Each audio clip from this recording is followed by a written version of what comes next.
Some things are better discussed in person. Dahlia shook her head. Fine. I'll give you 3 minutes. Break it off cleanly. Without another word, Florence went to stand by one side. After all, tomorrow, their family would move to Stonia and live the life of the wealthy. By then, a lowlife like Dustin would never have the chance to see her daughter again. Didn't you say we'd never have anything to do with each other? Why are you here? Dahlia looked Dustin straight in the eye.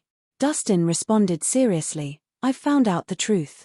I know Lewis forced you into this, but you don't need to get married to him. I can solve all your problems. Dahlia was momentarily stumped before she put up a polite smile. I don't know where you heard that, but I'm getting married to Lewis on my own accord. I wasn't forced, but thank you for your concern. So what if he knew? It wouldn't solve anything. Her marriage to Lewis was a strategic union between the Langfords and the Nicholsons. Anyone who dared stand in the way of their marriage would be going up against two majorly influential families. How many people dared make enemies out of the two families in the whole of Balerno?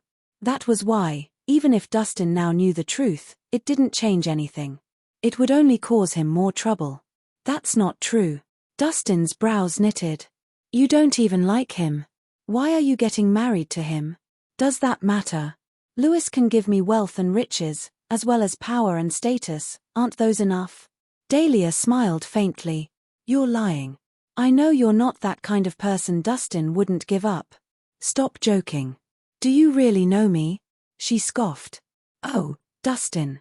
People should live life realistically, especially women. Instead of working so hard to make a name for myself, wouldn't it be better to marry a wealthy man? I can live an easy life. Why not seize the opportunity? Dustin's gaze was intense. No. You don't mean that. That's what I think.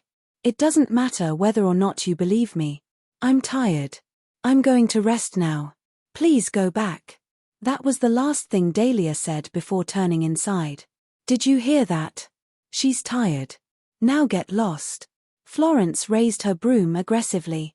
Dahlia Nicholson, don't you dare think you actually helped me. I'll never be grateful for your actions. Dustin stood by the door and continued with rightful indignation. Oh, and one more thing. I hate being indebted to someone. I will do everything I can to stop this marriage. I will never let you marry Lewis. Do you hear me? Bastard. If you try anything, I won't hesitate to beat you to death. Florence was anxious and raised the broom in her hand, about to land a hit, when Dustin grabbed it and broke it easily. Dahlia Nicholson, I'll be at the engagement party tomorrow afternoon. All you need to do is nod, and I'll take you out of there. You don't need to think about the consequences. Just follow your heart. I will make sure there is nothing to worry about. I will also ensure your safety. Please just trust me. Have absolute faith in me this one time. Dustin finally left after his speech. Since he had found out the truth, he would not allow her to walk into her own misery. It didn't matter if they were the Langfords or the Nicholsons. If they angered him, he would annihilate them all. As Dahlia listened to Dustin's determined speech, she leaned against the door and sank to the floor. She ended up crouching on the ground as tears streamed down her face. Biting her lips, she wrapped herself in her arms and tried her best to muffle her cries. Oh, Dustin. Why are you so foolish? Couldn't you just let go? Why do you need to put yourself in danger like that?